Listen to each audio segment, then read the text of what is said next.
Hello guys, ladies and gentlemen, I'm here with Sam Wainwright. He's with the Friends of Palestine and does some of the organising here. And tell the people listening why are we here? Yeah, absolutely. Look, the reason we're here today is because there's a nationwide protest against the visit to Australia of President Isaac Herzog, the President of Israel.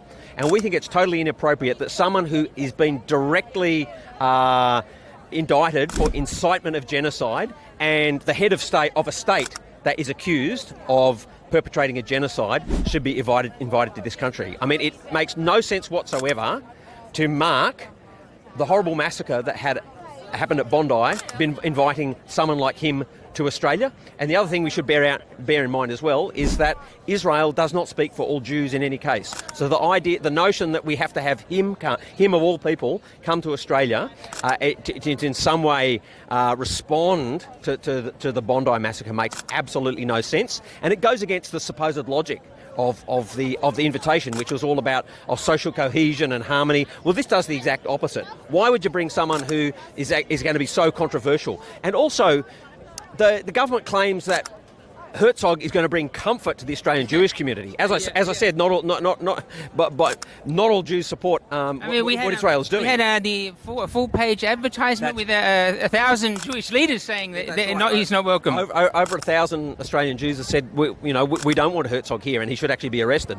But the other thing too is, what kind of comfort does it bring to the Palestinian people? Let's not forget that 70,000 Palestinians are confirmed to have been killed. Even Israel confirms this is the case now. And it is almost certain to be tens of thousands of people more buried in the rubble. I mean, there's probably people here in the crowd who have relatives who are still unaccounted for.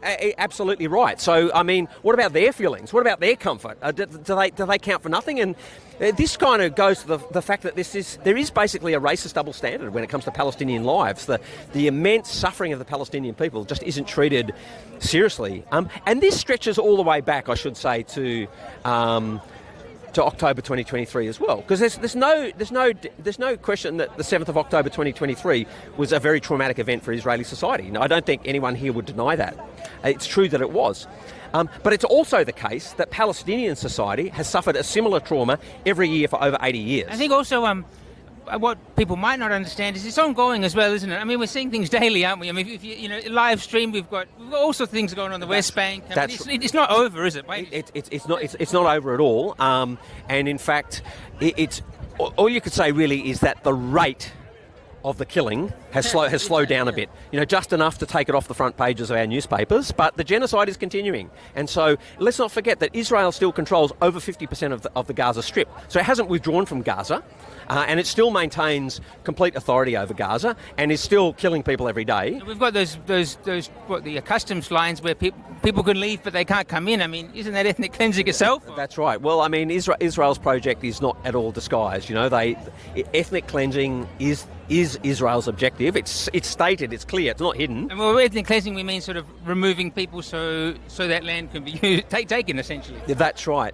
And now we're seeing the same thing happen increasingly in the West Bank as well. I mean, so the rate of settlements has increased, and now furthermore, Israel is quite blatant about the fact that it has no intention whatsoever of ever agreeing to a Palestinian state on the Palestinian territories. And that's a bit of an affront to the Australian government right there, isn't it? And international law, obviously. Well, that's right. It's an absolute and complete affront to international law. So what Israel is saying is that we don't care. Yeah, and it won't count on. And bear in mind that the so-called occupied territories is the land that Israel occupied after 1968, and so that's only 22% of historic Palestine. So Israel is basically saying, no, you can't even have that. You're not even having 22%. You can't have a fifth. No, that's right. You're not even having a fifth. I mean, that's been very clear for a long time because they've been planting settlements through the West Bank. So the notional 22% has already been just riddled like Swiss cheese. Do you have any optimism with sort of some of the influences, Candace Owen and Candace and Tucker sort of coming around now? Look, I think there has been a real sea change in public opinion. And that's 30-40%? That's been reflected all over the place, and we saw it reflected in the massive marches late last year, right around Australia. Over 200,000 across the Sydney Harbour Bridge, and I think that but maybe 30,000 here. I mean, there's definitely at least 20,000. Yeah, that's right. I'd say between 20 and 30,000 here in Perth, which is quite a lot for Perth, and so.